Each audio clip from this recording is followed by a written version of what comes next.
Hey everybody, welcome to the next episode of the Maxi Lift assembly videos.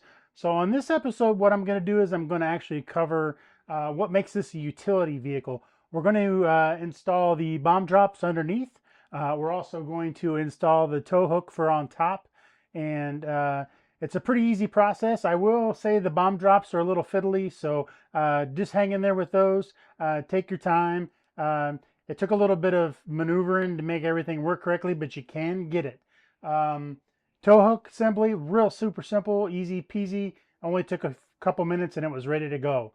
So let's check it out. Okay, so the next step is to go ahead and get your bomb bay doors set up. Now what I did was I realized that I have misplaced one of my bell cranks that came with the kit. So instead of worrying about it, what I did is I went ahead and took a couple of old servo arms. These were just some servo arms I had laying around. I know we've all got a big drawer of servo arms, and I adjusted them to be 90-degree bell cranks. So simply all I did was, you're going to have 4 of these little connectors, and you will put 2 each on each of the bell cranks. This part's really pretty simple. I did the other 3 already, and so you wouldn't have to sit and watch. Now what I'm going to do is I'm going to test fit everything. Before I blue thread lock it, I'm going to use my Zap Z42 thread locker on these. I want to make sure everything fits correctly, and then I'm just going to pop it back off again and take it and thread lock the nuts on the end so it doesn't vibrate loose. Last thing you want to do is want to have a failure in your bomb drops when you're doing a candy drop or something. And then simply, if you've never seen this setup, this is your servo arm. You've got your clevis connected to your rod. Your rod goes into the connectors on the bell crank, like so, and when your servo moves, your bell crank opens and closes the bomb bay door. It'll make more sense when we actually get it installed on the airplane.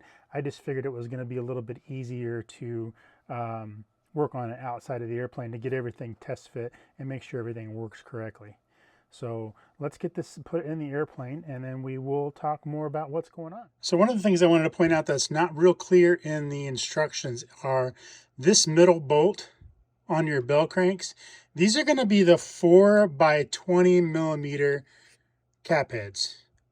Those aren't called out in the manual that I can see, so make sure these are the 4 by 20 millimeter, and there's actually already blind nuts installed behind these braces here so that you can connect your bell cranks. Remember, when you're connecting all this stuff, don't over tighten. So you want to make sure that these bell cranks move freely. And what you'll want to do is when you get everything set up, you'll want to go back through and put some of that thread locker on here to make sure that they don't vibrate loose on you. But you don't want to tighten them down too much, because then your bell cranks won't move freely. What you want to be able to do is you want to be able to move these in a way that's nice and smooth, and you won't have any binding. Once you get this all attached, it should work properly.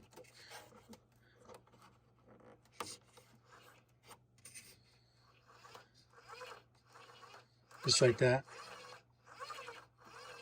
So now we've got everything installed here.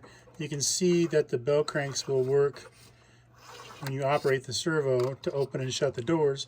Let's go ahead and get the doors attached, and we'll check it out. I wanted to go full disclosure on these bomb drops. I had some issues getting this to work properly, and there was a couple of small minor adjustments I made to be able to get it to work. You can see I've moved things around a couple times. I didn't want to cover this up and fix it before I showed the video, because I wanted you to see that I'd done a lot of changing. First was I moved the hinge points in from where the pictures show. So I came in, and the primary reason for that is there's a lip right here, okay? And with your bell cranks on the inside and the arms, you weren't able to get a good closure on the doors. So they didn't want to close fully because everything was kind of in its way. So what I've done is move the hinges in, and I've also added these Dubro 1/4-inch control horns. So I didn't really care for the control horn that it came with. I tried to install this one here, and it was too close. So it was way too close to the edge. It was getting in the way of the lip that was in here. And rather than reuse these, because I really didn't care for them anyway, I saw this as being a weak weight down the road, I went ahead and just changed it out for some of these Dubro control horns. So what I did to locate these was I actually moved them in. So I moved them in from the original location. The original location is about right here. So I moved these in an inch and up 7/8 of an inch. That way I had clearance with my bell cranks on the inside to be able to get everything to close properly. So just full disclosure on this, you're going to have to fiddle around with these bell cranks a lot. Now, I made these bell cranks out of an old servo horn because I didn't have enough of the ones that came with it. I misplaced one, so rather than have two different ones, I just made these out of an old servo horn, but it serves the same purpose as the bell crank. So just keep in mind, this part is you're going to have to fiddle with this a little bit to get it to work properly. This is several reiterations, several different links I tried. The links were getting each other's way.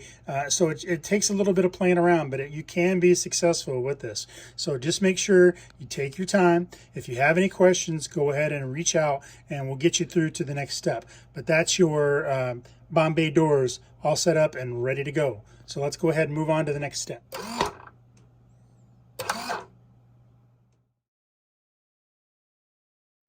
Okay, so now the next step in the build is to get the other half of the utility portion of this vehicle put together, and that's the tow hook. So this here is the Bombay, okay, from underneath, and this is where the servo goes. So what I did for mine was I went ahead and removed the servo arm, just because I want to be able to adjust it once I get the servo in place. I'm simply going to run my cable through, install the servo, and then I'll go ahead and put the screws in, and then I'll show you how to set the arm up. So the idea is that the control horn, or the control rod I should say, will go up through this hole into the piece that gets mounted on the top of the airframe, which is the tow release. And once we get everything kind of set up, I'll show you how it's going to work. This actually should be pretty straightforward installation, and it shouldn't take a whole lot of playing around. You will have to adjust the length on the control rod because the control rod is going to be way too long for this application, but you can easily cut it off and make it right. It's pretty simple, so let's go ahead and get this installed and we'll show you how it works. Okay, so I've got the servo installed underneath. This is the top now. And what you're going to want to do is you're going to want to find the spot where the tow release is. So for me, it's going to be right there. You're going to use a sharp X-Acto knife to open this hole up. Now what I like to do is I like to leave it so that the covering is still there. So what happens when I push the tow release down in there, it won't be too short. So that way the tow release kind of holds the covering down in the hole. So that way I don't have an issue there later with the covering coming apart right there. So then simply all you need to do is grab your tow release. I should be able to put this through just like that.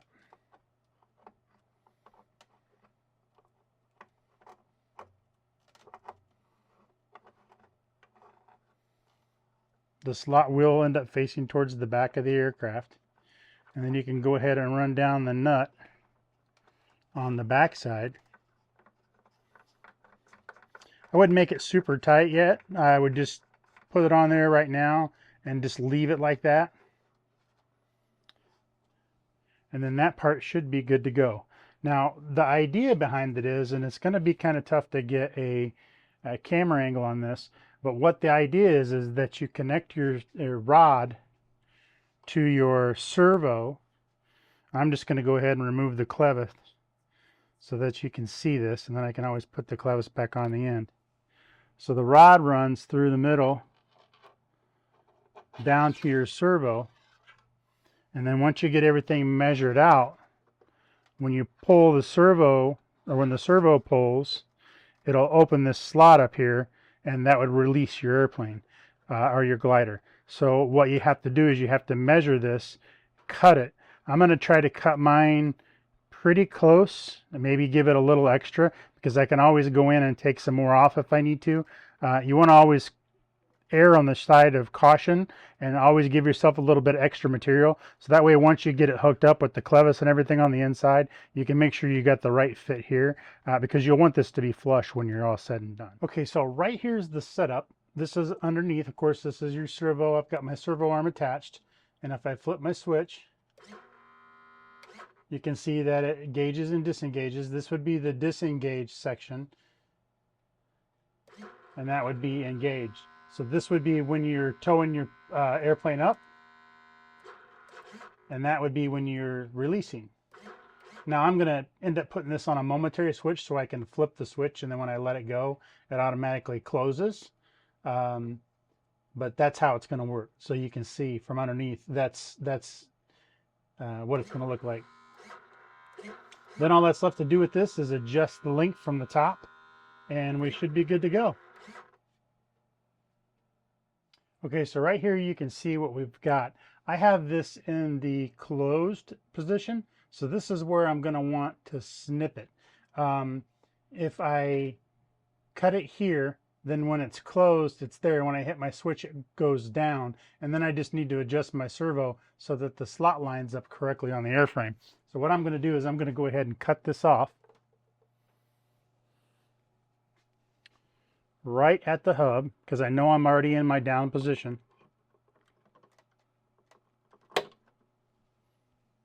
And then what I'm going to do is I'm going to file this down so it's flush and it's not so pointy. So that way it doesn't damage anything or get a hand caught on it or something like that. And now at this point, all I have to do is adjust my servo so my servo travel fits with my switch. So right now, what I'll do is I'll go ahead and plug it in.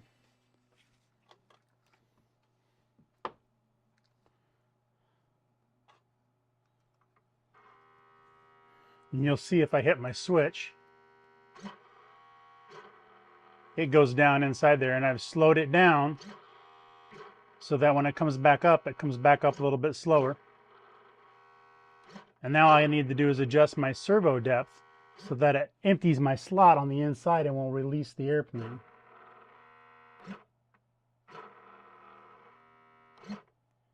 That actually looks pretty close. Let me see if I can get you a better angle here.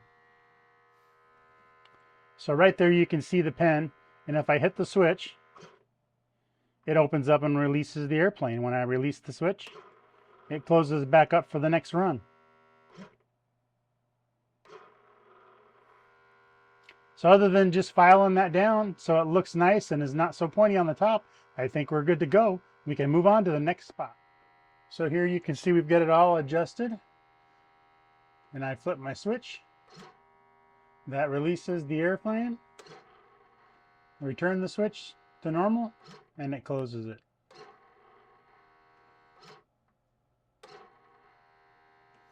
Just like that, we're all set with the tow release. Thanks very much for watching this episode. Make sure you tune in for the next episode where it's really going to start looking like an airplane. We're going to concentrate on getting the tail surfaces put on and the tail wheel and everything set up. So it's going to really start looking like an airplane then. If you want to join in, make sure you swing over by legendhobby.com and pick up your very own Seagull Maxi lift utility vehicle. As always, thank you very much for watching and have a legendary day.